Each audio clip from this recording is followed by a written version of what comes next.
जी, कल के लेक्चर में कोई क्वेश्चन पूछना चाहते हैं पूछ लीजिए, वन बाय वन। जी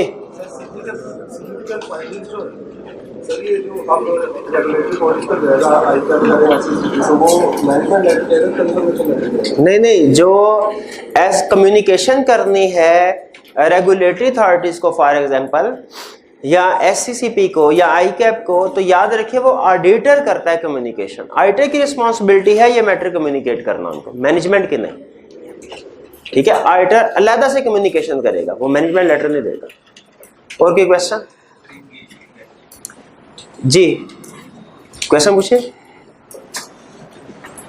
जी आपका क्वेश्चन भैया।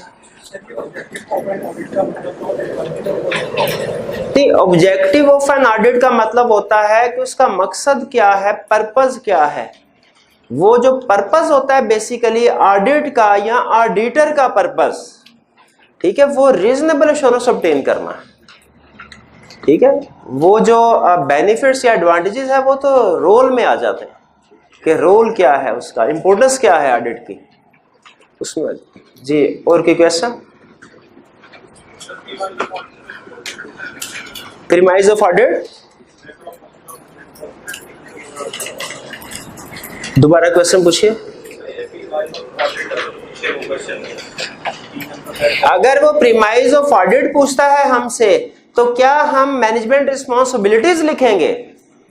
इसका जवाब है मैनेजमेंट रिस्पॉन्सिबिलिटीज लिखने से पहले ऊपर एक लाइन लाजमी लिखनी है। ठीक है, premise of audit means management understand and acknowledges it's responsibilities, उसके बाद रिस्पॉन्सिबिलिटीज लिखनी है। डायरेक्ट रिस्पॉन्सिबिलिटीज लिख देंगे तो वो टेक्निकली गलत हो जाएगा। एग्जामिनर में भी कुछ मार्क्स दे दे हमें और कुछ काट ले, लेकिन असल में प्रीमाइस है कि मैनेजमेंट अपनी रिस्पॉन्सिबिलिटीज को माने कि हाँ जी हमें समझ आ गई क्या रिस्पॉन्सिबिलिटीज है और हम इनको पूरा करने को तैयार है। जी और कोई क्वेश्चन? और कोई क्वेश्चन नहीं है? आज के लेक्चर की तरफ चलें। आज हम दो कंसेप्ट स्टडी करने जा रहे हैं। पहला कंसेप्ट है हमारा essentials for proper conduct of audit, यानी एक अच्छा ऑडिट करने के लिए क्या क्या चीजें ऑडिटर में होना जरूरी हैं, essentials for proper conduct of audit. और दूसरा जो हम कंसेप्ट स्टडी करने जा रहे हैं वो इन एसेंशियल्स में एक एसेंशियल है प्रोफेशनल स्केप्टिसिज्म, उसकी हम एग्जाम्पल स्टडी करेंगे जो कि एग्जाम में फ्रीक्वेंटली टेस्ट करता है वो केस स्टडीज में। दो कंसेप्ट स्टडी करने जा रहे हैं। जैसे कल के लेक्चर में मैंने आपको बताया था, कल हमने एक कंसेप्ट पढ़ा था जो कि case study point of view से बहुत अहम था। कौन सा वाला कंसेप्ट था? ऑडिटर रिस्पॉन्सिबिलिटी वाला। हमने डिसाइड करना होता है कि अगर ऑडिट होने के बाद अगर मिस स्टेटमेंट फाइनेंशियल स्टेटमेंट में नजर आती हैं, सामने आती है, तो क्या ऑडिटर का कसूर है कि नहीं। उसी तरह आज के लेक्चर में भी ये जो अपेंडिक्स 1 है, application of professional scepticism, case study point of view से हाईली इंपॉर्टेंट। अभी तक आपने जितने भी कंसेप्ट पढ़े ऑडिट के, उनमें case study point of view से सबसे अहम कंसेप्ट ये आज पढ़ने जा रहे हैं, सबसे अहम। बाकी भी अहम थे लेकिन ये सबसे अहम कंसेप्ट होगा हमारा case study point of view से। तो स्टार्ट करते हैं पहले essentials for proper conduct of audit, यानी एक अच्छा ऑडिट कंडक्ट करने के लिए क्या क्या चीजें ऑडिटर में होना जरूरी है। देखिए ये जो हम ऑडिट पढ़ रहे हैं ये कुछ दूसरे एग्जामिनेशन बॉडीज जो हैं उनमें भी ये सब्जेक्ट पढ़ाया जाता है। मुझे याद है मैं जब बीकॉम में था उसमें भी एक सब्जेक्ट था ऑडिट के नाम से, लेकिन जो बीकॉम का ऑडिट और सीए का ऑडिट है उसमें जमीन आसमान का फर्क है। एक छोटी सी एग्जांपल आपके साथ शेयर करता हूं।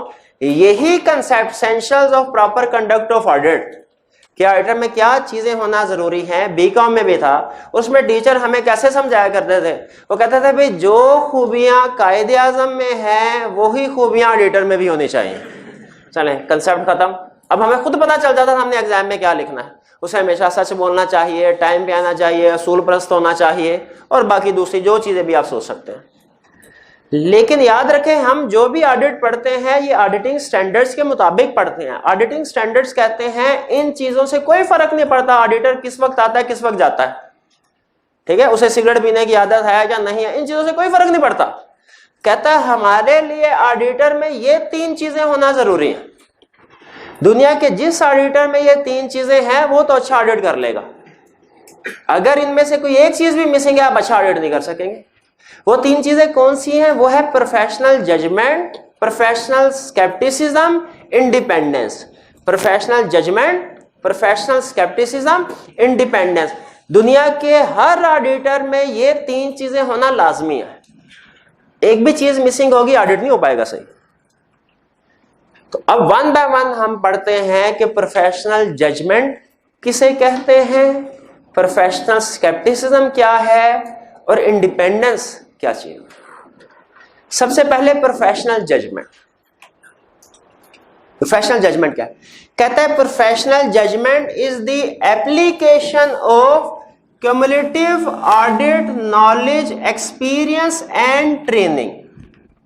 Professional judgment is the application of cumulative audit knowledge, experience and training within the context of accounting, auditing and ethics to reach appropriate course of action or conclusion। यानी जो प्रोफेशनल जजमेंट है वो कह रहा है ये ना समझे कि ये सिर्फ ऑडिट में ही अप्लाई होता है, ये अकाउंटिंग में भी जजमेंट अप्लाई करनी पड़ती है, ऑडिट में भी जजमेंट अप्लाई करनी पड़ती है और हमें एथिक्स में भी जजमेंट अप्लाई करना पड़ता है, ठीक है। और फिर कहता है किस लिए जजमेंट अप्लाई करते हैं? To reach appropriate course of action और कंक्लूजन। आपको मैंने बताया था कि हम जो अकाउंटेंट फाइनेंशियल स्टेटमेंट्स प्रिपेयर करते हैं तो जिन इंटरनेशनल स्टैंडर्ड्स को सामने रखते हैं उन्हें क्या कहते हैं हम? IFRS, international financial reporting standard. हम ऑडिटर जब ऑडिट करते हैं तो क्या हमारे लिए भी कोई इंटरनेशनल स्टैंडर्ड्स हैं? बिल्कुल है, उन्हें कहते हैं ISA, international standards on auditing. वो भी सिर्फ बुक्स फॉर्म में, ठीक है। ISA के मुताबिक हम ऑडिट करते हैं। बताइए क्या ISA में है क्या? अगर आप मुझसे पूछे सर टेक्निकली नहीं, 2 हरफी बात बताइए ISA क्या होते हैं, तो मैं आपसे कहूंगा ISA में उन्होंने हमें लिस्ट बना के दी है उन सिचुएशंस को जो फ्रीक्वेंटली ऑडिटर्स फेस करते हैं ऑडिट करते हुए, और हर सिचुएशन के साथ उन्होंने हमें बताया है कि इस सिचुएशन में ऑडिटर को क्या प्रोसीजर परफॉर्म करने चाहिए, इस सिचुएशन में ऑडिटर का कोर्स ऑफ एक्शन क्या होना चाहिए, इस सिचुएशन में ऑडिटर का कोर्स ऑफ एक्शन क्या होगा। लेकिन मुझे बताइए वो जो 3-4 बुक्स हैं इंटरनेशनल स्टैंडर्ड्स ऑन ऑडिटिंग पे, उस पे क्या दुनिया के हर कंपनी के हर ऑडिट की सिचुएशन डिस्कस हुई होगी या फ्रीक्वेंटली वाली सिचुएशन डिस्कस हुई होगी? हो सकता है कुछ सिचुएशन डिस्कस ना हुई हो, सकता है कुछ सिचुएशन डिस्कस ना। अगर तो हमें ऑडिट करने के दौरान में कोई ऐसी सिचुएशन फेस करते हैं जो ISA में डिस्कस हुई है तो हमने क्या कोर्स ऑफ एक्शन अडॉप्ट करना है, क्या प्रोसीजर परफॉर्म करने हैं जो वहां लिखे हुए हैं। लेकिन अगर हमें कोई ऐसी सिचुएशन फेस करना पड़ती है जो कि इंटरनेशनल स्टैंडर्ड्स ऑन ऑडिटिंग में डिस्कस नहीं हुई, वहां पे हमें क्या करना चाहिए? क्या हम बिल्कुल इग्नोर कर दें उसको, उसके ऊपर कोई एक्शन ना ले? वो कहते हैं नहीं नहीं ऐसे नहीं करना, उसके ऊपर भी एक्शन लेना चाहिए। आपको याद है हम हर सिचुएशन पे हर एरिया पे एविडेंस ऑब्टेन करते हैं, छोड़ दे किसी को नहीं। तो फिर वहां पे क्या करें भाई? ISA में तो गाइडेंस नहीं है। उन्होंने कहा आप अपनी जजमेंट अप्लाई करें। आप क्या करें? अपनी जजमेंट अप्लाई करें। मैंने कहा अच्छा कौन सी वाली जजमेंट? क्या टास्क कर लो, हेड आया तो ये काम करना है, टेल आया तो ये काम करना है, क्या ये जजमेंट? कहते हैं नहीं नहीं ये जजमेंट नहीं, ये प्रोफेशनल जजमेंट नहीं है, आपने प्रोफेशनल जजमेंट अप्लाई करनी है। प्रोफेशनल जजमेंट का मतलब क्या है कि जब आपने डिसाइड करना है कि हमारा एप्रोप्रिएट कोर्स ऑफ एक्शन या कंक्लूजन क्या होगा, आपने किन चीजों को सामने रख के डिसीजन करना है? Audit knowledge, experience and training को, cumulative audit knowledge, experience and training को। यानी जब मैं ये डिसीजन कर रहा होगा कि ये सिचुएशन ऑडिटिंग स्टैंडर्ड में तो डिस्कस नहीं हुई, अब मुझे इस पे क्या प्रोसीजर परफॉर्म करना है, तो मैं सोचूंगा यार जब हम क्लास में बैठे थे नॉलेज ले रहे थे ऑडिट का, तो वहां पे हमने कुछ केस स्टडीज डिस्कस की थी, कुछ एग्जांपल, वो नॉलेज क्या कहता है मेरा? जब मैं प्रैक्टिस में एक्सपीरियंस ले रहा था, मेरी ट्रेनिंग हो रही थी, क्या इस तरह की सिचुएशन ट्रेनिंग के दौरान में किसी क्लाइंट पे हमने फेस की थी? अगर क्लाइंट पे फेस की तो वहां पे एंगेजमेंट पार्टनर ने क्या कहा था हमें कि इस सिचुएशन में क्या करना है? मैं उस सिचुएशन, उन चीजों को सामने रखूंगा। मैं टॉस करके या इस तरह का आंखें बंद करके कोई फैसला नहीं करूंगा कि इस सिचुएशन में मुझे ये करना। तो हमारा प्रोफेशनल जजमेंट क्या हुई?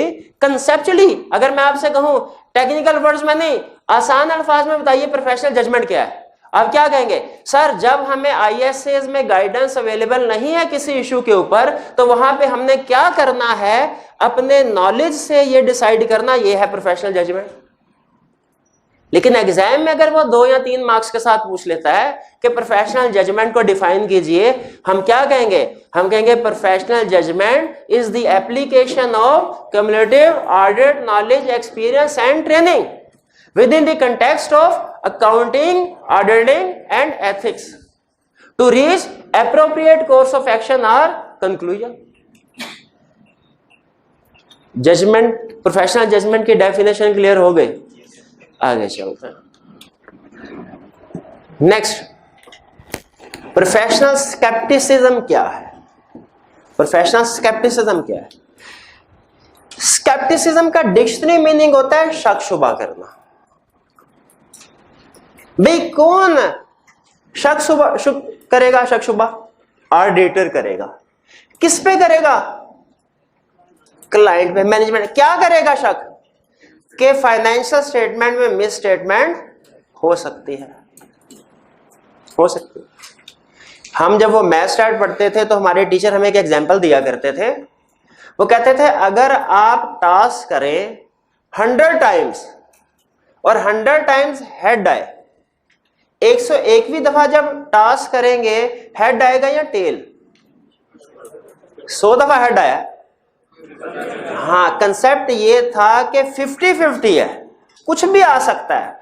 अगर, क्योंकि इंडिपेंडेंट इवेंट है, अगर पास में 100 टाइम्स भी हेड आया तो 101 तो 50-50। उसी तरह मुझे बताइए, अगर पास 5 साल से ऑडिट कर रहे हैं, 5 सालों में कभी कोई मिस स्टेटमेंट हमारे सामने नहीं आई, क्या छठे साल हम ये अज्यूम करके कि पिछले 5 सालों में कोई गलती नजर नहीं आई, इस साल भी गलती नहीं होगी, बगैर कोई प्रोसीजर परफॉर्म किए रिपोर्ट साइन कर दें कि इस साल हमें इस माइंडसेट के साथ काम करना चाहिए कि गलती हो सकती है?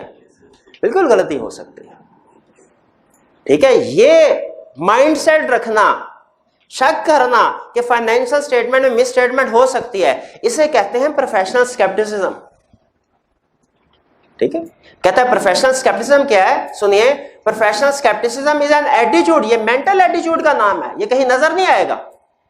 आप कहें सर प्रोफेशनल स्केप्टिसिज्म किधर है? तो दिखा नहीं सकते, मेंटल एटीट्यूड का नाम। Professional scepticism is attitude which includes 3 चीजें: questioning mind, being alert to condition which indicate possibility of misstatement, and critical assessment of evidence. Professional skepticism is attitude which includes 3 चीजें। कौन कौन से? Questioning mind, being alert to condition which indicate possibility of misstatement, and critical assessment of audit evidence. भाई क्या मतलब है इन तीनों का? क्वेश्चनिंग माइंड का मतलब क्या है कि एज ऑडिटर हम जब क्लाइंट पे जाते हैं तो लोगों से क्वेश्चन करते हैं ज्यादा से ज्यादा इंफॉर्मेशन लेने के लिए, और क्वेश्चन डिफरेंट पार्टी से किया जाता है। कभी सीएफओ से कर लेंगे, कभी मैनेजर अकाउंट से कर लेंगे, कभी ह्यूमन रिसोर्स डिपार्टमेंट से कर लेंगे, मार्केटिंग वालों से कर लेंगे। क्वेश्चनिंग माइंड हमारा, हम हर वक्त क्वेश्चन करते रहते हैं। ठीक है, इवन ये सीएफओ के साथ एक कप चाय पीने बैठ जाए ना, चाय का कप खत्म होने से पहले 20-25 क्वेश्चन हम कर लिया करते हैं। ठीक, इससे हमें ज्यादा से ज्यादा इंफॉर्मेशन मिलती है क्लाइंट के बारे में। क्वेश्चनिंग माइंड होगा हमारा। Alert to conditions which indicate possibility of miss statement. Alert to conditions, हमने ऐसी कंडीशंस पे अलर्ट हो जाना है जिनकी वजह से मिस स्टेटमेंट इंडिकेट हो रही हो कि कोई ना कोई मिस स्टेटमेंट है। ये सबसे अहम वर्ड है प्रोफेशनल डेफिनेशन में, conditions which indicate possibility of miss statement. Audit करने के लिए जाऊंगा क्लाइंट पे, तो मेरा ख्याल होगा क्या, मैं ऑफिस में बैठूंगा, एक एक करके क्लाइंट का सारा स्टाफ आएगा, एम्प्लॉयज भी और मैनेजर्स भी।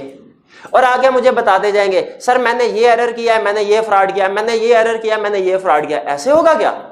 ऐसे बिल्कुल भी नहीं होगा। अगर किसी ने एरर किया है तो वो खुद ही उसको करेक्ट कर लेगा, मुझे क्यों बताएगा। और अगर उसने फ्रॉड किया है तो वो पागल है, आ बैल मुझे मार, मुझे आके बताया सर मैंने फ्रॉड किया है। वो तो कभी भी नहीं, वो तो उसको छुपा लेगा, दफन कर देगा उसे कहीं फ्रॉड को, कि पता ना चले किसी को।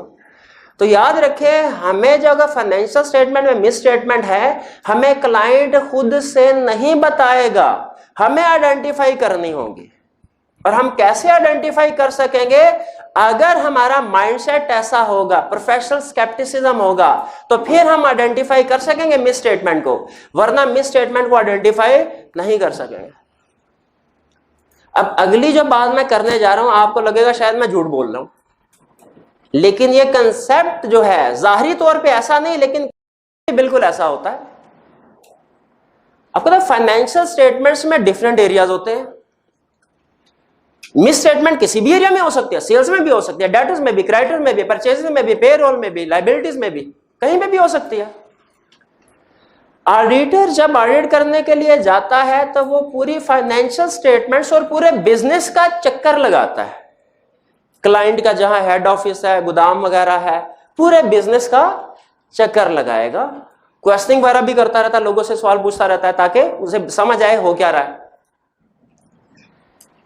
जब वो बिजनेस का चक्कर लगाता है तो मुख्तलिफ एरियाज में मिस स्टेटमेंट दफन होती है, कहीं पे एरर फ्रॉड, मिस स्टेटमेंट छुपी होती हैं मुख्तलिफ एरियाज में, फाइनेंशियल स्टेटमेंट्स में भी और बिजनेस के अंदर भी। कुछ ऐसी सिचुएशन होती हैं कि मिस स्टेटमेंट होती है, मैनेजमेंट ने छुपा के रखी होती है, हमारे सामने लाके नहीं रखते मिस स्टेटमेंट। लेकिन जहां जहां मिस स्टेटमेंट होती है वहां पे कुछ सिग्नल निकल रहे होते हैं, सिग्नल निकल रहे होते हैं, लेकिन ये सिग्नल हर बंदे को नजर नहीं आते। ये सिग्नल देखने के लिए कि इस एरिया में मिस स्टेटमेंट है, इस एरिया से सिग्नल निकल, इधर मिस स्टेटमेंट है, एक खसूसी ऐनक की जरूरत होती है, जिसको कहते हैं प्रोफेशनल स्केप्टिसिज्म। अगर आपने ये प्रोफेशनल स्केप्टिसिज्म की ऐनक लगाई होगी, आपको ये शुआएं निकलती नजर आएंगी। आप कहेंगे यार इधर से शुआएं निकल रही है, इधर लग रहा है कोई मिस स्टेटमेंट है, खोदो जरा इधर, उधर से खोदेंगे पता चलेगा अंदर फ्रॉड दफन है। ठीक है, ये है प्रोफेशनल स्केप्ट। ये एक तरह से समझने एक सिग्नल मिलता है आपको, नहीं जादू नहीं है, ये हम नॉलेज एक्सपीरियंस से ये चीजें सीखते हैं। ठीक है, आपको एक छोटी सी एग्जांपल बताता हूं, थोड़े से फैक्ट्स मिक्स किए हैं, ट्रू हैं। एक ऑडिटर जिसकी प्रोफेशनल स्केप्टिसिज्म हाई थी, अच्छी प्रोफेशनल स्केप्टिसिज्म थी, उसने ऑडिट स्टार्ट होने से पहले ही फ्रॉड आइडेंटिफाई कर लिया। ऑडिट अभी शुरू भी नहीं हुआ, फ्रॉड आइडेंटिफाई कर लिया। कैसे? सुन ले। मैनेजर एक कंपनी का रिसेंटली क्वालिफाई किया, फर्म का मैनेजर था, फर्म का चार्टर्ड सीए फर्म थी, रिसेंटली क्वालिफाई किया। फर्म ने उन्हें कहा अच्छा भाई अब हम ऐसा करते हैं, क्वालिफाई हो गया, आपका पैकेज भी थोड़ा सा बढ़ा देते हैं, तो आपको एक गाड़ी भी देते हैं। ठीक है, अब आपसे 1.5 लाख रुपया महीना सैलरी होगी आपकी और आपको एक गाड़ी भी दी जाएगी कल्टस। मैनेजर बड़ा खुश, उसने कहा चलें ठीक है, गाड़ी पे अपनी जिंदगी के पहले क्लाइंट पे चलते हैं एज मैनेजर। क्लाइंट पे गया, पार्किंग लॉट में पार्किंग कर रहा, गाड़ी पार्क की उसने, उसके करीब ही एक BMW आके रुकी। सो BMW को देखा, बड़ा इंप्रेस हुआ, कहता अभी तो मैं मैनेजर हूं, लेकिन मेरी ख्वाहिश है कि मेरे पास भी BMW हो, तो मैं सख्त दिन रात मेहनत करूंगा और मेरी अर्निंग ज्यादा होगी, एक वक्त आएगा 15-20 साल बाद मैं भी BMW खरीदूंगा। फिर वो सोचने लगा यार मुझे हर महीने कुछ सेविंग करनी चाहिए, लेकिन मैंने कितनी सेविंग करनी है, जरा पूछ लूं इस BMW वाले से कि ये गाड़ी कितने की है, ताकि मैं उस हिसाब से अपनी मंथली सेविंग कैलकुलेट करूं। उधर गाड़ी से बंदा निकला, इसने जाके उससे पूछा सर ये गाड़ी तो आपकी बहुत अच्छी है, ये आपने कितने में खरीदी है, मैं भी खरीदना चाहता हूं। तो उसने कहा पहले ये बताइए आपको यहाँ पे पहली दफा देखा है, आप हैं कौन? तो कहने लगा सर मैं मैनेजर हूं, चार्टर्ड अकाउंटेंट हूं, अपनी फर्म में मैनेजर, यहाँ पे ऑडिट करने के लिए। उसने कहा अच्छा आप चार्टर्ड अकाउंटेंट? का बिल्कुल चार्टर्ड। उसने कहा आप सारी जिंदगी भी BMW नहीं खरीद सकते, फारग हैं आप। तो महसूस हुई, लेकिन कहने लगा चलो बात तो सच है, क्या हो सकता है। कहा ठीक है, चुप करके निकल गया। CFO के साथ मीटिंग हुई, CFO ने कहा कुछ इन्फॉर्मेशन शेयर होने का, आइए आपको सारे स्टाफ से मिलवाता हूं, क्योंकि आगे जाहिर है पूरे ऑडिट में आपका इनसे इंटरेक्शन होगा। डिफरेंट स्टाफ मेंबर से मिलवा रहा है सीएफओ, और आगे चल के एक जगह पे कहने लगा सर ये देखे ये है हमारे परचेज क्लर्क, देखा तो बीएमडब्ल्यू वाला बंदा बैठा हुआ था। अब बताइए यहां तक रुक के क्या आपको सिग्नल मिल रहा है? अगर आपको सिग्नल मिल रहा है कि यहां पे कोई मिस स्टेटमेंट है तो फिर इसका मतलब है आप प्रोफेशनल स्केप्टिसिज्म को समझ चुके हैं। क्या उस मैनेजर को ये इंडिकेशन इग्नोर कर देनी चाहिए थे? अच्छा यहां पे थोड़ी देर रुक के सोचिए, भाई ये भी तो पॉसिबल है कि वो क्लर्क जो है वो खानदानी कोई अमीर आदमी हो, रईस हो सकता है उसकी कोई लॉटरी निकली हो, इनाम प्राइज बॉन्ड लगा उसका, हो उसमें से सोने की देग निकली हो। एग्जाम में इस तरह की पॉजिटिव रीजंस की तरफ आपको ले जाने की कोशिश करेगा, लेकिन हमने कहना है ये सारी बातें भी हो सकती है, लेकिन ये भी तो हो सकता है कि उसने फ्रॉड किया हो, और ज्यादा चांस इसी चीज का है। क्या हमें इस इंडिकेशन ऑफ मिस स्टेटमेंट को इग्नोर कर देना चाहिए कि इसके ऊपर फर्दर एक्शन लेने चाहिए? Further action. उस मैनेजर ने सारी टीम को बुलाया, उसने कहा बाकी सारे एरियाज छोड़ो, ये परचेजेस पे लग जाओ सारे, और उसमें मिलियंस ऑफ डॉलर का फ्रॉड सामने आया। वो सप्लायर के साथ मिलके ओवर इनवाइसिंग कर रहा था, जो चीज 10 रुपए की होती थी वो 15 रुपए की खरीद के इनवाइस बना देता था, और उसके बाद 50-50 कर लेते थे जो भी एक्स्ट्रा कमीशन होता था। तो इस तरह जहन में रखिएगा, हमें प्रैक्टिकली कोई खुद आके नहीं बताएगा कि ये मिस स्टेटमेंट एरर फ्रॉड है, हमने खुद से ढूंढने होंगे। और कैसे ढूंढते हैं होते हैं, याद रखें, जहां कहीं मिस स्टेटमेंट होंगी वहां कुछ ना कुछ हमें इंडिकेशंस मिलेंगी, हमारा काम सिर्फ उन इंडिकेशंस को पिक करना है। और आई कैप कहता है कि मैं पेपर में लाजमी क्वेश्चन ऐसा सेट करूंगा जिसमें 3-4 इंडिकेशंस होंगी, और मैं देखूंगा कि क्या हमारा स्टूडेंट उन इंडिकेशंस को पिक कर पाता है कि नहीं पिक कर पाता, उसमें प्रोफेशनल स्केप्टिसिज्म है कि नहीं। और तकरीबन हर पेपर में कुछ ना कुछ एग्जाम्पल टेस्ट कर रहा है वो डिफरेंट प्रॉब्लमेटिक सिचुएशंस की जो मिस स्टेटमेंट को इंडिकेट करते हैं। ये हम अपने नेक्स्ट लर्निंग ऑब्जेक्टिव में पढ़ेंगे, एप्लीकेशन ऑफ प्रोफेशनल स्केप्टिसिज्म, कि वो एक तो ये कंडीशन मैंने एग्जाम्पल के तौर पर समझाने के लिए बताई ना कि कंडीशन है। बेसिकली कंडीशन क्या थी, इसको हम टेक्निकली क्या नाम देते हैं कि एक एम्प्लॉय का लिविंग स्टैंडर्ड उसके सोर्स ऑफ इनकम से मैच नहीं करता। ये केस बेसिकली ये भी एक इंडिकेशन है। इसी तरह और भी बहुत सी सिचुएशंस हैं जो मिस स्टेटमेंट को इंडिकेट करती है, जिनको हमने कभी भी ना प्रैक्टिकली ना एग्जाम में इग्नोर नहीं करना। वरना आप कहेंगे सर वो क्वेश्चन में तो सारा कुछ बिल्कुल ठीक हो रहा था, कोई मसले वाली बात नजर तो नहीं आ रही थी, ये पता नहीं उसने 6 नंबर किस चीज के दे दिए थे। भाई 6 नंबर उसके अंदर 4 चीजें छुपी हुई थी, 3-4 चीजें जो आपने आइडेंटिफाई करने थे। ठीक है, तो अभी हम लिस्ट पढ़ते हैं, मजीद एग्जाम्पल के साथ ये कंसेप्ट क्लियर होगा। तो समझ आ गया क्वेश्चनिंग माइंड क्या है? Beginner to condition which indicate possibility of misstatement, ये क्या है? एग्जाम्पल के साथ समझ लिया। आगे चलते हैं, critical assessment of evidence. Critical assessment of evidence का मतलब क्या है? क्रिटिकल असेसमेंट ऑफ एविडेंस का मतलब यह है कि हमें क्लाइंट ने ऑडिट के दौरान में जो भी एविडेंस दिया है हमने उसे एज इट इज ट्रू नहीं मान लेना, उसको क्रिटिकली असेस करना है, उसको कॉरोबरेट करना है। कॉरोबरेट करने का मतलब क्रॉस वेरीफाई करना, see for corroborate, see for cross verify करना है, रिकन्फर्म करना है उसको कि वो ठीक है कि नहीं है। क्लाइंट की किसी भी स्टेटमेंट को कोई भी हमें वो डॉक्यूमेंट दे, कोई भी स्टेटमेंट दे, क्या हमें उसे ट्रू मान लेना चाहिए कि उसे रिकन्फर्म करना चाहिए, उसे क्रॉस कॉरोबरेट करना चाहिए? ठीक। मैंने इन भाई से पूछा, भाई ये केस स्टडी दी थी कल मैंने आपको, अटेम्प्ट करके क्यों नहीं लाए? कि सर क्या बताऊं, कल सारा दिन मेरी तबीयत बहुत खराब रही है। क्या मुझे इसकी बात पे यकीन कर लेना चाहिए? याद रखें, ऑडिटर मरता मर जाता है, वो क्लाइंट की बात पे एतबार नहीं करता, ज़बानी कलामी बात पे, जब तक कॉरोबरेटिव एविडेंस ना मिल जाए। मैं भी एतबार नहीं करूंगा। मैं कहूँ भाई कॉरोबरेटिव एविडेंस किधर है? कहेगा सर ये देखें, जेब में से पर्ची निकाल, सर ये देखें डॉक्टर की पर्ची है, कल की डेट है, उसके ऊपर उन्होंने प्रेस्क्रिप्शन लिखी हुई है, ये देख लें। मैं देखूंगा, मेरी तसल्ली हो जाएगी। ये पेज क्या है? ये कॉरोबरेटिव एविडेंस है। ऑडिटर भी याद रखें, मैनेजमेंट ने कहा सर ये मिस्टर ए है, इसे 10 लाख रुपया लेना है, ऑडिटर मान जाएगा? कॉरोबरेटिव नहीं मानेगा, कॉरोबरेटिव एविडेंस लेगा। कॉरोबरेटिव एविडेंस क्या होगा? वो उस बंदे मिस्टर ए से पूछेगा प्रोबेबली रिटन फॉर्म में कि बताओ आपने 10 लाख रुपया देना है कि नहीं देना। वो कॉरोबरेटिव एविडेंस आएगा, फिर ऑडिटर की तसल्ली होगी, हाँ मुझे एविडेंस मिले। यह प्रोफेशनल स्केप्टिसिज्म। और अगर आप क्लाइंट के कहने पे ही मान लेते हैं कि वो ठीक कह रहा होगा, ठीक है, वो माशाल्लाह जो है वो उसकी बड़ी सी दाढ़ी है, सर पे टोपी, हाथ पे तस्बीह, तो ये तो नहीं कोई फ्रॉड करता होगा, झूठ, सही कह रहा होगा, चलो मैं रिपोर्ट पे साइन कर देता हूं। ऐसे करेंगे क्या? ऐसे नहीं करना। एविडेंस के बगैर, कॉरोबरेटिव एविडेंस के बगैर किसी बात पे यकीन नहीं करना। यह है प्रोफेशनल स्केप्टिसिज्म। कितनी चीजें हुई प्रोफेशनल स्केप्टिसिज्म में? 3। कौन कौन से? Questioning mind, being alert to conditions which indicate possibility of misstatement and critical assessment of evidence।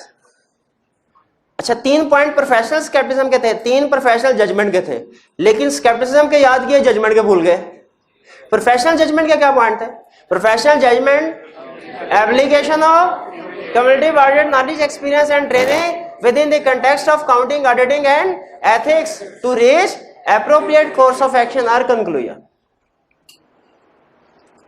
2 चीजें हो गई ऑडिटर में। जो तीसरी चीज इंडिपेंडेंस, ये तो हम पहले पढ़ चुके हैं कि ऑडिटर को इंडिपेंडेंट होना चाहिए उस कंपनी से, उस क्लाइंट से, उस एंटिटी से जिसका वो ऑडिट करने जा रहा है।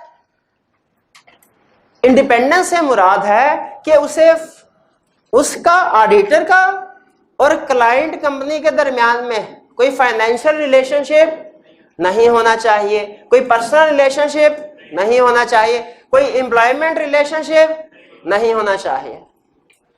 ठीक है, तो ये है हमारा इंडिपेंडेंस।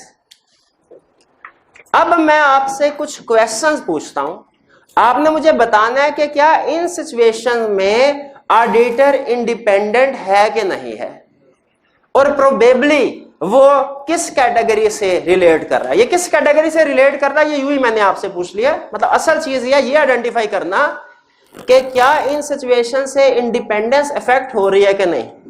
गौर से सुनेगा। पहला क्वेश्चन, अब ये तो अंडरस्टूड है, जाहिर है इश्यूज हैं, डिस्कस कर रहा हूं, एग्जाम से निकाले हैं तो इंडिपेंडेंस इफेक्ट हो ही रही होगी, लेकिन आपने इवैल्यूएट करना है अंडरस्टैंडिंग। ऑडिटर के पास उस क्लाइंट कंपनी के शेयर्स हैं, उसने शेयर्स खरीदे हुए जिसका ऑडिट करने जा रहा है, क्या इंडिपेंडेंट है? नहीं है, शाबाश। दूसरा इशू, ऑडिटर ने उस क्लाइंट कंपनी से जिसका ऑडिट करने जा रहा है उससे लोन लिया हुआ है, इंडिपेंडेंट है? नहीं है, शाबाश। तीसरा क्वेश्चन, पार्टनर का, हम ऑडिटर का और क्लाइंट का एक डायरेक्टर है, उनका बिजनेस रिलेशनशिप है, बिजनेस दोनों पार्ट टाइम की पार्टनरशिप का काम करते हैं, क्या इंडिपेंडेंट है ऑडिटर?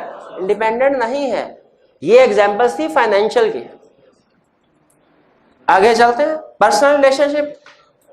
अगर ऑडिटर का कोई फैमिली मेंबर क्लाइंट में एम्प्लॉय है, उस कंपनी में एम्प्लॉय, क्या ऑडिटर, फॉर एग्जांपल स्पाउस जो है ऑडिटर की वो क्लाइंट में डायरेक्टर है, क्या बताइए ऑडिटर इंडिपेंडेंट है? ऑडिटर इंडिपेंडेंट नहीं है। ये प्रोबेबली पर्सनल रिलेशनशिप में आता है। अगर क्लाइंट ऑडिटर को सिग्निफिकेंट, महंगे वाले कीमती गिफ्ट दे दे ऑडिटर को, तो बताइए क्या ऑडिटर इंडिपेंडेंट रहेगा अगर वो गिफ्ट को एक्सेप्ट कर लेता है?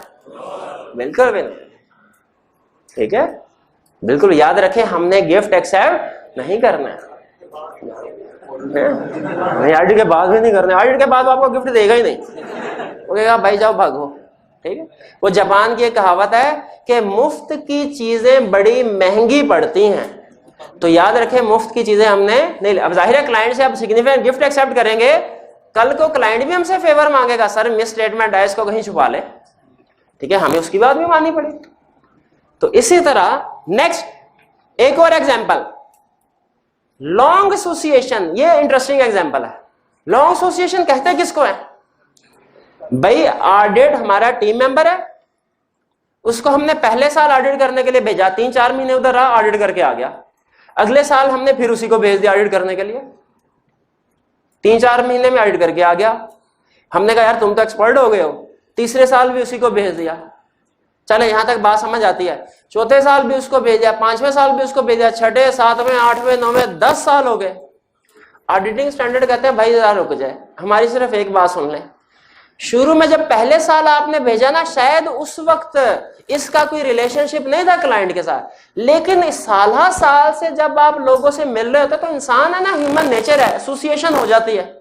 वो कहता है अगर उसकी पहले साल में यारी दोस्ती नहीं भी थी तो अब यारी दोस्ती बन गई होगी उसकी, अब वो इंडिपेंडेंट, लॉन्ग एसोसिएशन से इंडिपेंडेंट नहीं रहा। पर अगर एम्प्लॉय है, क्या क्लाइंट का एम्प्लॉय जो है वो ऑडिट करता है, इंडिपेंडेंट है? वो नहीं इंडिपेंडेंट है। समझ आती है बात? एंड पे 2 एग्जाम्पल यहां से और शेयर कर रहा हूं आपके साथ। एक एग्जाम्पल है आईकैप के स्टडी टेक्स्ट की और एक एग्जाम्पल है पास्ट पेपर्स की। पहली एग्जाम्पल आईकैप के स्टडी टेक्स्ट की।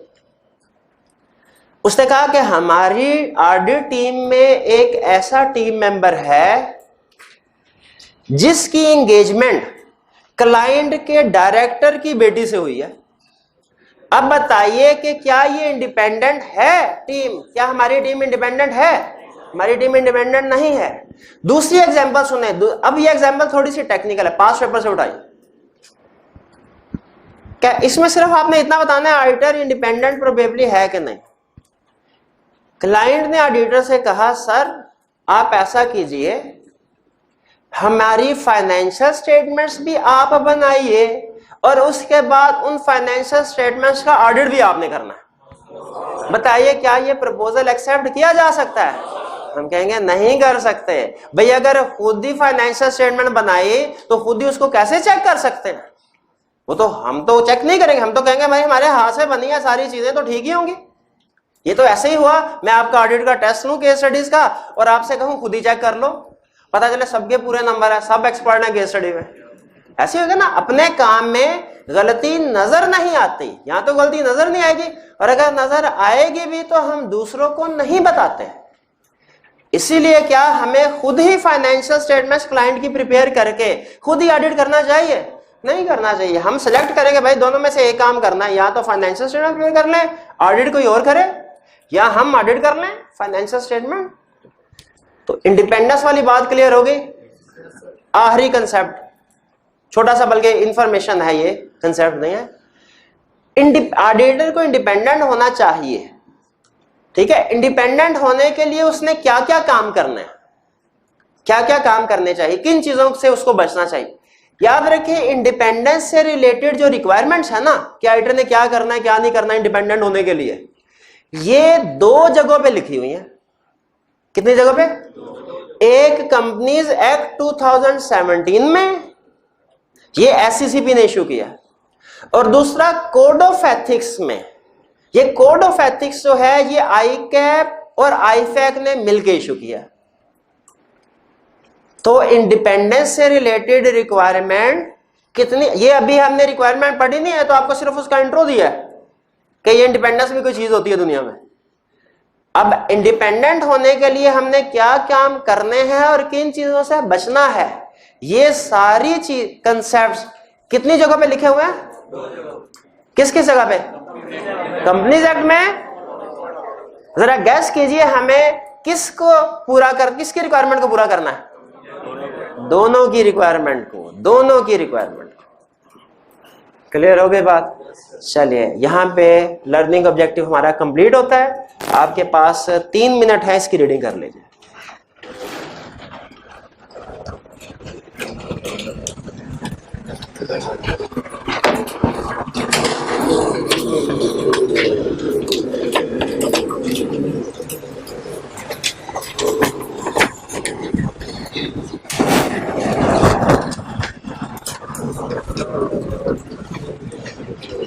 ये लेक्चर रिकॉर्ड हो रहा है, अल्फाज का चुनाव एहतियात से किया करें।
जी कोई क्वेश्चन पूछना चाहते हो तो पूछ लीजिए। जी भैया जी। करोबरेटिव एविडेंस का मतलब है ऐसा एविडेंस, ऐसी इंफॉर्मेशन जो कि क्लाइंट की किसी स्टेटमेंट को कंफर्म कर रही हो कि वो ठीक है। ठीक है, कंफर्म कर रही हो कि वो ठीक, उसे कहते हैं करोबरेटिव इंफॉर्मेशन।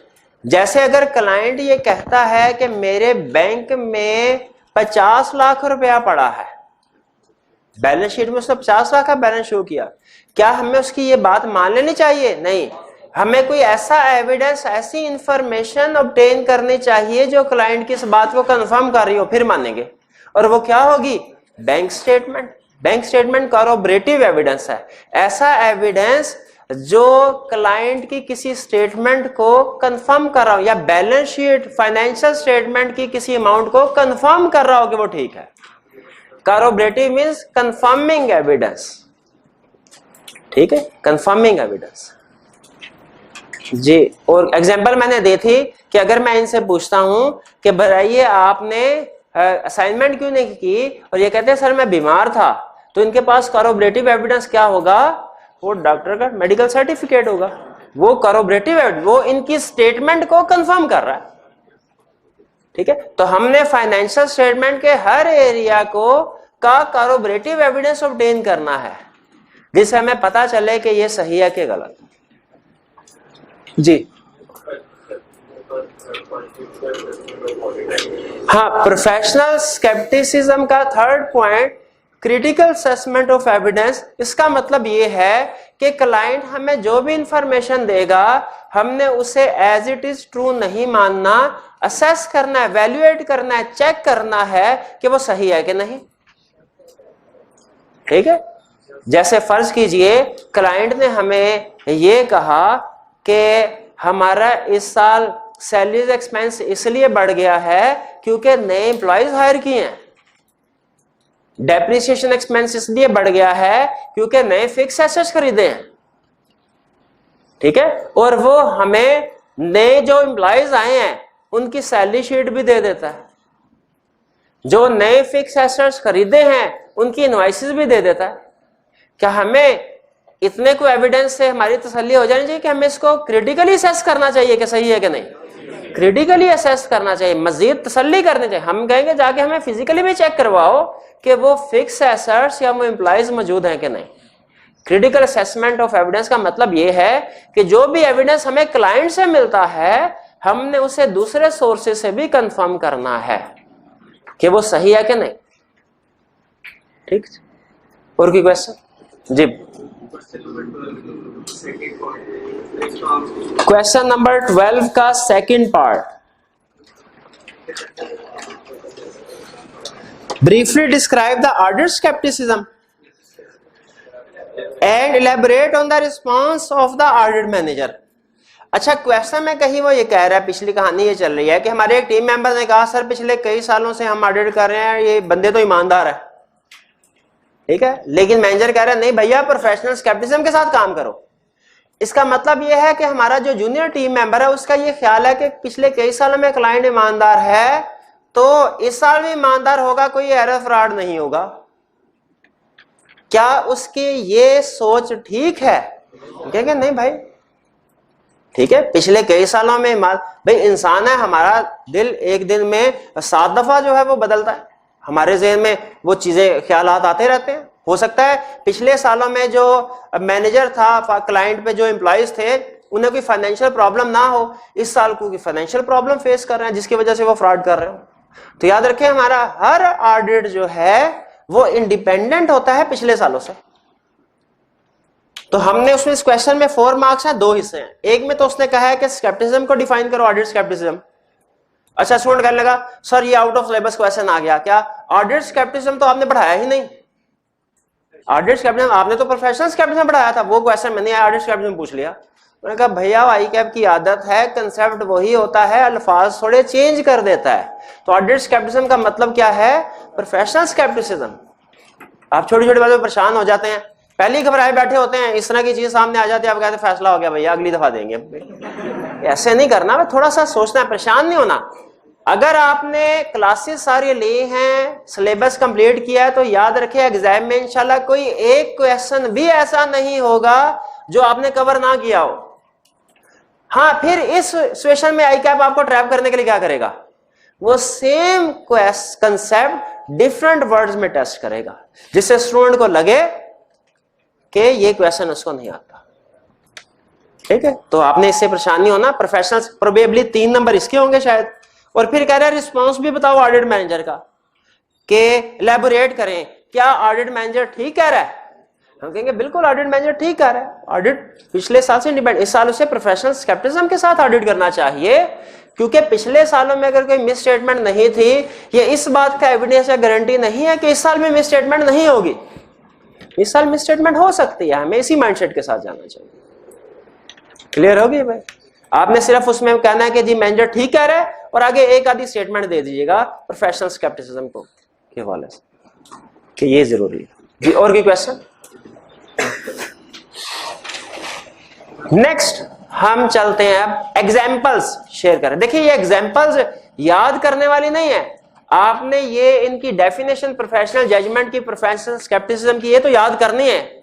ये जो हम सिचुएशन या एग्जांपल्स पढ़ने जा रहे हैं ये आपने याद नहीं करने, ज़बानी याद करने ना बैठे, लेकिन आपने एक एक सिचुएशन को तसल्ली से पढ़ना है और इस नतीजे पे पहुंचना है कि हाँ वाकई इस सिचुएशन की वजह से फाइनेंशियल स्टेटमेंट्स में कोई गड़बड़ हो सकती है, चांस है। अब ये हमारे वो सिग्नल्स हैं जो हमें प्रैक्टिकली मुख्तलिफ एरिया से मिलेंगे, या एग्जाम के डिफरेंट क्वेश्चंस में उसने इन सिचुएशंस को बिल्ड किया होगा। तो अगर आपने इनको पढ़ना है और समझना है कि वाकई इन सिचुएशंस में रिस्क ऑफ मिस स्टेटमेंट है, मिस स्टेटमेंट होने का चांस ज्यादा है, हमारा प्रोफेशनल स्केप्टिसिज्म इंक्रीज हो जाना चाहिए। चले वन बाय वन एग्जांपल्स को डिस्कस करें। चलिए, सबसे पहला intended sale of shares or business.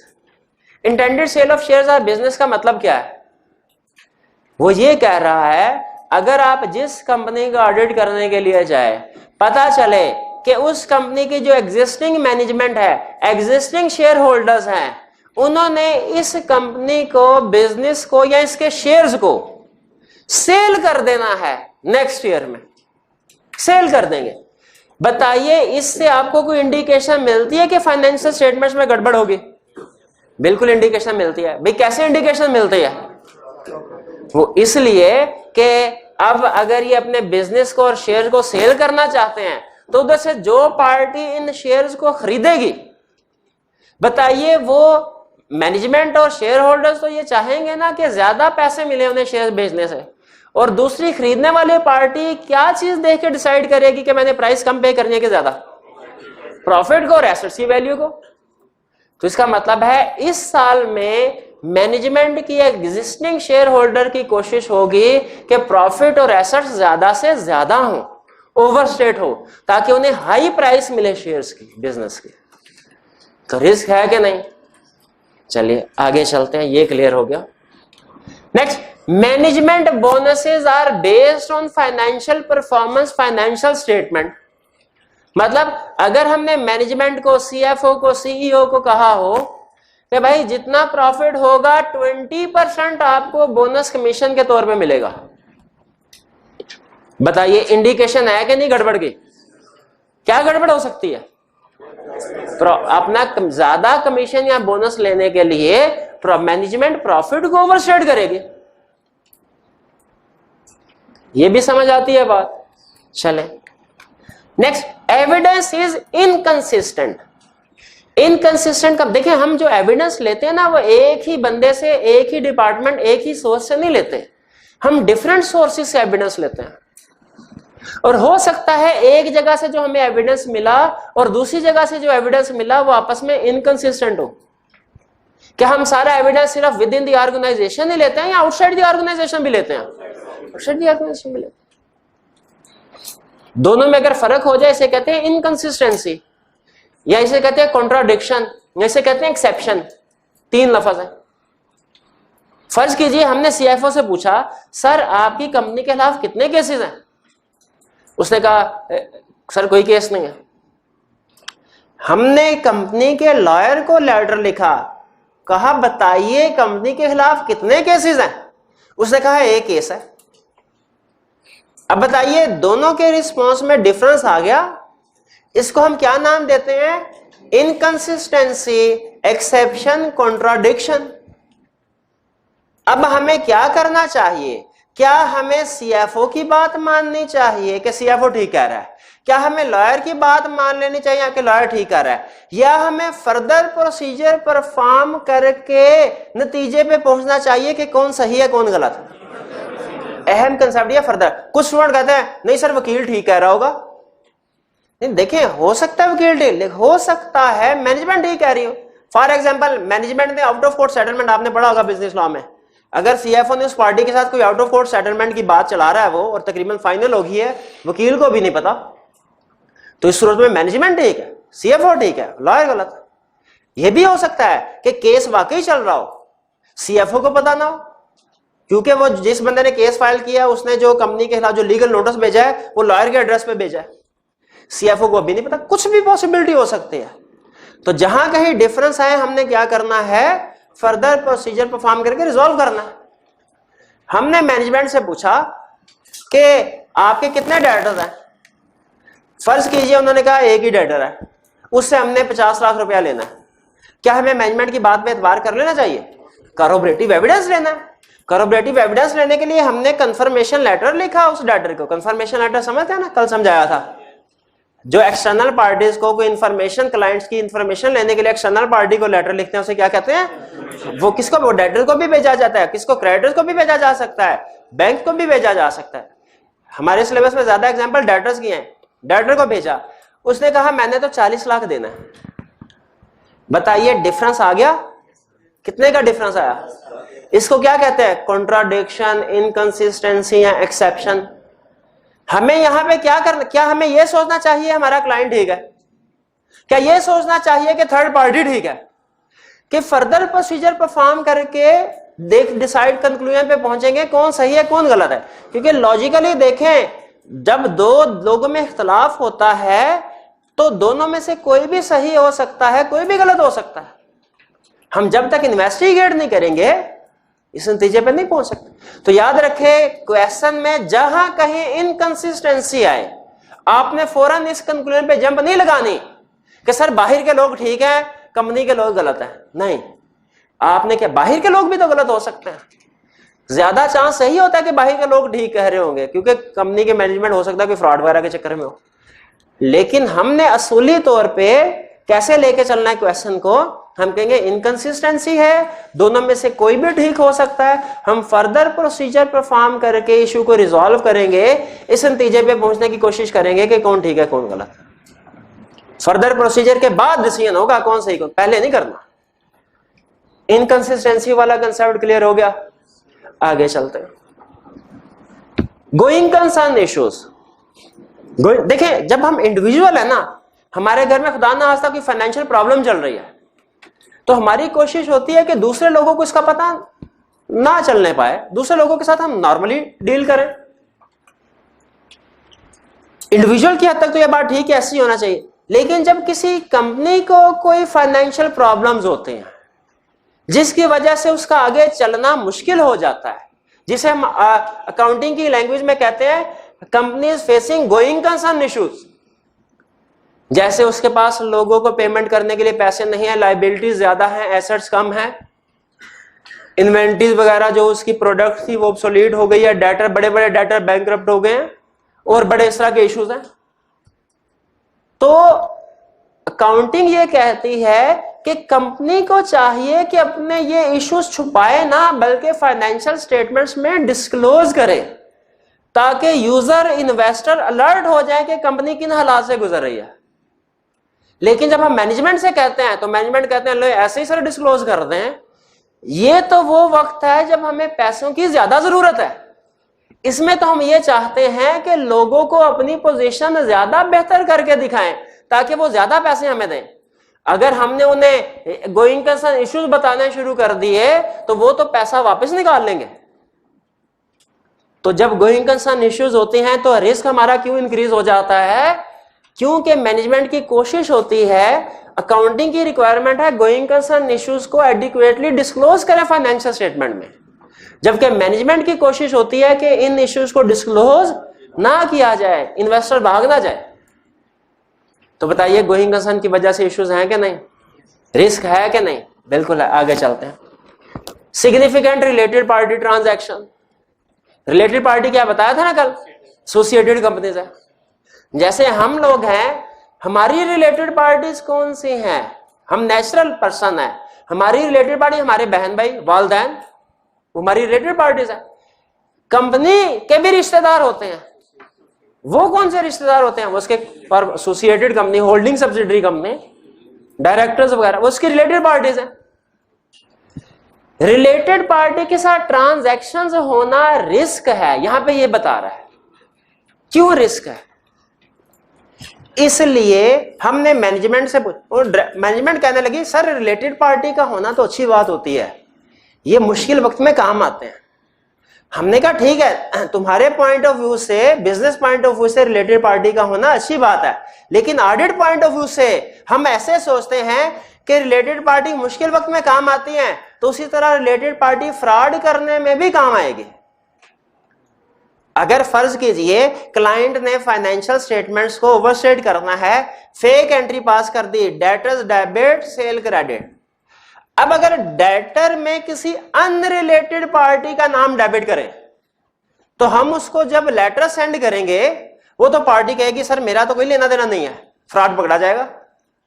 लेकिन अगर किसी रिलेटेड पार्टी का नाम डेबिट किया और हमने उसको पूछा तो बताइए क्या वो ये कहेगा कि सर मेरा कोई बैलेंस नहीं है, कि वो साथ देगा मैनेजमेंट का? तो ज़हन में रखिए, रिलेटेड पार्टीज में रिस्क इस वजह से ज्यादा होता है कि फ्रॉड करने में भी रिलेटेड पार्टीज मैनेजमेंट का साथ देते हैं। आगे चलते हैं। Areas based on significant estimates, ये हम पहले भी पढ़ चुके हैं कि ऐसे एरिया जिनमें सिग्निफिकेंट जजमेंट्स, अनसर्टेनिटी एस्टिमेट्स होते हैं, उनको वेरीफाई करना मुश्किल होता है, उनमें मिसस्टेटमेंट का रिस्क ज्यादा होता है। जैसे प्रोविजन फॉर बैड डेट, ठीक है, सेल्स 10 लाख की है, मैनेजमेंट उसे 9 लाख की लिखेगी ना, पकड़े जाएंगे। सेल इनवाइस 10 लाख की है, रिकॉर्ड 9 लाख का किया, लेकिन provision for bad debt actually 10 lakh की होनी चाहिए, उन्होंने 9 लाख की रिकॉर्ड की, इसको गलत साबित करना मुश्किल है। इसीलिए ऐसे एरियाज जिनमें एस्टिमेट्स, जजमेंट्स इन्वॉल्व होती हैं, उनमें मिस स्टेटमेंट का रिस्क ज्यादा, क्योंकि मैनेजमेंट ने जब गड़बड़ करनी है तो इन एरियाज में गड़बड़ करते हैं जहां पे वेरिफिकेशन मुश्किल हो। Next, deficiency in internal control. ये तो हमने पहले भी पढ़ा था कि अगर इंटरनल कंट्रोल वीक है तो बताइए रिस्क कम है कि ज्यादा? रिस्क ज्यादा, गलतियां ज्यादा। जैसे for example bank reconciliation statement नहीं बन रही, फिजिकल स्टॉक टेकिंग नहीं हो रही, in physical balance, book balance की रिकंसिलिएशन नहीं है। इन सारी एग्जांपल से रिस्क इंक्रीज हो रहा है। क्लाइंट का इंटरनल कंट्रोल वीक हो तो रिस्क इंटरनल ऑडिट डिपार्टमेंट नहीं है क्लाइंट का। इंटरनल ऑडिट डिपार्टमेंट पता है ना क्या होता है, एक्सप्लेन किया था। ये एग्जाम्पल बिल्कुल ऐसे ही है। अब सही से जवाब देना आपने। अगर इस लाहौर शहर में पुलिस और इंटरनल ऑडिट का काम ऐसे ही होता है जैसा पुलिस वाले का काम होता है, दूसरों की निगरानी करते हैं, उन्हें गलत काम नहीं करने देते। पुलिस का महकमा खत्म कर दिया जाए, बताइए जुराइम क्राइम ज्यादा होंगे कम होंगे? कम नहीं होंगे, ज्यादा। इसलिए मैंने पहले कहा था सही से बताना है आपको भाई, पहले से कहीं ज्यादा होंगे। अच्छा सुनिएगा, अगर इंटरनल ऑडिट डिपार्टमेंट है ही नहीं, चेक करने वाले कोई नहीं है, मैनेजमेंट बेतहाशा फ्रॉड करे। अगर है लेकिन इंडिपेंडेंट नहीं है, पुलिस है चोरों के साथ मिली हुई है, फिर भी क्राइम रेट ज्यादा होगा। तो इंटरनल ऑडिट डिपार्टमेंट नहीं है किसी कंपनी में, या है तो सही लेकिन इंडिपेंडेंट नहीं है, तो उसमें एरर्स फ्रॉड कम होंगे या ज्यादा होंगे? ज्यादा। भाई समझ आ रही है सारे, अंडरस्टैंडिंग के ऊपर फोकस कर रहे हैं हम, रट्टे के ऊपर नहीं कर रहे। अगली example, lack of competence and integrity of management. Management में कंपिटेंस नहीं है, इंटेग्रिटी नहीं है। आपको शायद याद होगा कि मैंने बताया था, मिस स्टेटमेंट अगर अनजाने में हो जाए इसे कहते हैं एरर, और जानबूझ के कीजिए इसे कहते हैं फ्रॉड। सुनिए, मैनेजमेंट में कंपिटेंस नहीं है फिर भी risk of miss statement increase होगा, इंटेग्रिटी नहीं है फिर भी risk of miss statement increase होगा। लेकिन कंपिटेंस नहीं है तो रिस्क ऑफ एरर बढ़ेगा, इंटेग्रिटी ऑनेस्टी नहीं है, इसको फ्रॉड बढ़ेगा। और आगे चल के कमेंट्री में ऑडिटिंग स्टैंडर्ड एक जगह कहते हैं, अगर मैनेजमेंट में कंपिटेंस नहीं है ना तो काम चल सकता है, जुगाड़ लगा लेंगे कुछ ना कुछ हम, लेकिन अगर इंटेग्रिटी नहीं है ना मैनेजमेंट में तो फिर काम नहीं चल सकता, फिर काम नहीं चल सकता। आगे चलते हैं, पोर्टेबल एंड प्रीशियस इन्वेंट्री। ऐसी इन्वेंट्री, पोर्टेबल मतलब जो आसानी से एक जगह से दूसरी जगह शिफ्ट हो जाए, प्रीशियस का मतलब जो कीमती भी हो, जैसे आपका मोबाइल जो आसानी से आपकी जेब से आपके दोस्त की जेब में शिफ्ट हो जाता है, और फिर आपका दोस्त उसे बेच के आपको दावत देता है लंच की। आप हैरान तो बहुत होते हैं, लेकिन वो फिर आपसे जिद करके कहता है, भाई एक बर्गर और खाओ, इसको अपना ही बर्गर समझो। मुझे बताइए, अगर इन्वेंट्री प्रीशियस होगी, पोर्टेबल होगी, उसमें फ्रॉड का रिस्क ज्यादा है कि नहीं है? बिल्कुल ज्यादा है। जैसे इस क्लास में मुझे बताइए कि ये मार्कर जो है इसके चोरी होने का ज्यादा खतरा है कि इस एसी के? मार्कर एसी का उठा के बाहर लेके जाएंगे, 10 बंदे पकड़ लेंगे आपको। मार्कर किसी को पता भी नहीं चलता, जाके मेरी गाड़ी में चेक करें 10-12 उधर पड़े होंगे। एग्जाम में अगर इसी तरह कहे कि आपका क्लाइंट ऐसा है जो गोल्ड ज्वेलरी में डील करता है, जो लैपटॉप में डील करता है, ठीक है, तो बताइए हमारा रिस्क बढ़ेगा कि कम होगा कि आपकी इन्वेंट्री चोरी हो सकती है? हो सकता है एम्प्लॉय चोरी करके ले जाते हो सकता है कस्टमर चोरी करना है। आगे चलते हैं, लॉन्ग स्टैंडिंग इन्वेंट्री और डेटर्स। ये लॉन्ग स्टैंडिंग इन्वेंट्री या डेटर्स क्या होता है? लॉन्ग स्टैंडिंग इन्वेंट्री ऐसी इन्वेंट्री जो काफी अरसे से नहीं बिकी। क्या रिस्क है? ऑब्सोलीट होगी इसलिए नहीं बिकी। लॉन्ग स्टैंडिंग डेटर, ऐसे डेटर्स जिन्होंने 1 महीने के अंदर पेमेंट करनी थी, साल हो गया पेमेंट नहीं की, क्या रिस्क है? बैड डेट हो गई होंगे। लॉन्च ऑफ न्यू प्रोडक्ट, आपको बेहतर पता होगा, आईफोन 11 लॉन्च हुआ है अभी रिसेंट। तो जब नया मॉडल लॉन्च होता है तो पुराने मॉडल की प्राइसेस उतनी ही रहती हैं या कम हो जाती हैं? कम हो जाए। वो आईफोन का मॉडल होगा उसकी भी कम हो जाएगी, वो सैमसंग का होगा तो उसकी भी कम हो जाएगी। तो याद रखें, जब न्यू प्रोडक्ट्स लॉन्च होती हैं तो एग्जिस्टिंग प्रोडक्ट्स ऑब्सोलीट हो जाती हैं, रिस्क होता है, एनआरबी पे रिगार्ड करना होता है। पहले एक जमाने में वो जो ब्लैक एंड, आप लोगों को पता ही होगा, मशहूर नोकिया 3310, ठीक है, वो 8000 का मैंने खरीदा हुआ, ठीक है, वो बोला। लेकिन जब कलर मोबाइल आया तो वो कोई भी उस मोबाइल को नहीं खरीदता था, उसकी प्राइस कम, वो ऑब्सोलीट हो गया। और फिर कलर मोबाइल में जब ब्लूटूथ आया, वाईफाई आया, तो फिर सिंपल कलर मोबाइल कोई नहीं खरीदता था। फिर जब वीडियो कैमरा आया तो कैमरे के बगैर कोई नहीं, उनकी एग्जिस्टिंग प्रोडक्ट्स की मार्केट प्राइस कम हो जाते थे। इसी तरह अब 3G 4G है, तो जैसे जैसे न्यू प्रोडक्ट्स लॉन्च होती हैं जिनमें न्यू स्पेसिफिकेशन होती है, हमारी एग्जिस्टिंग प्रोडक्ट ऑब्सोलीट हो जाती है। क्वेश्चन में ज़हन में रखिएगा, अगर कहे कंपेटिटर ने न्यू प्रोडक्ट लॉन्च की, फिर भी रिस्क है कि हमारी इन्वेंट्री ऑब्सोलीट हो गई। अगर कहे हमने ही न्यू प्रोडक्ट लॉन्च की है, फिर भी हमारी एग्जिस्टिंग इन्वेंट्री ऑब्सोलीट हो जाएगी। CFAB लेवल का क्वेश्चन है, जरा रिस्क पिक कीजिएगा। उसने कहा इस साल आपने 3 न्यू प्रोडक्ट्स लॉन्च किए हैं, पिछले साल का रेवेन्यू 12 मिलियन, इस साल का रेवेन्यू 12.1 मिलियन। रिस्क है कि नहीं?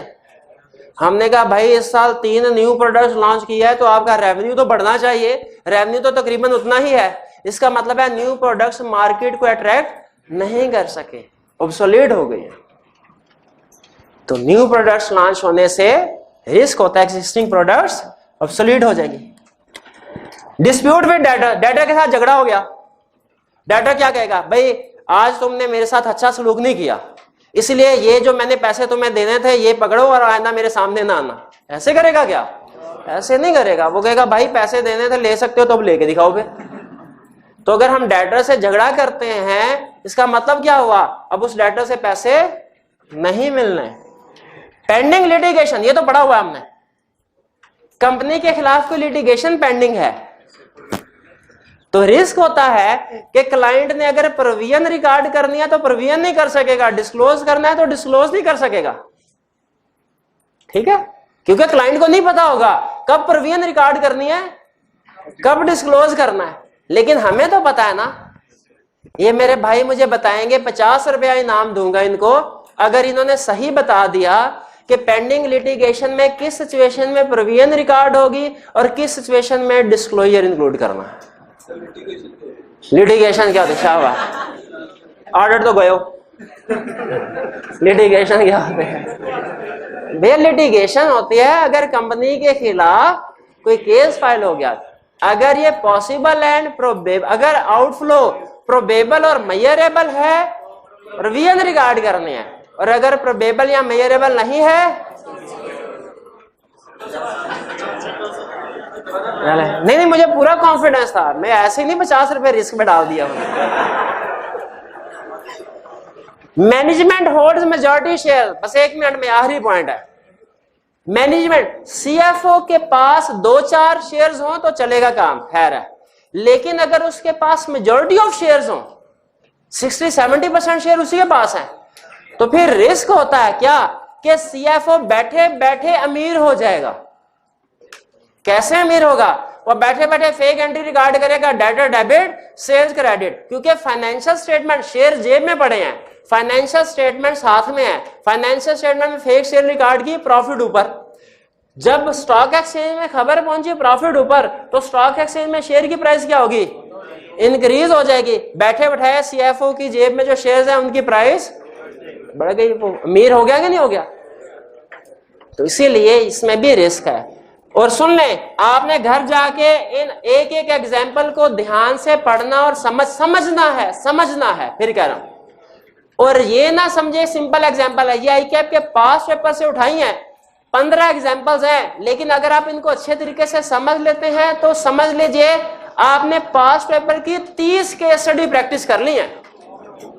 30 केस स्टडीज एक तरफ और ये 15 एग्जाम्पल्स की लिस्ट एक तरफ। तो अच्छे तरीके से पढ़ के समझ के आइएगा। लेक्चर खत्म।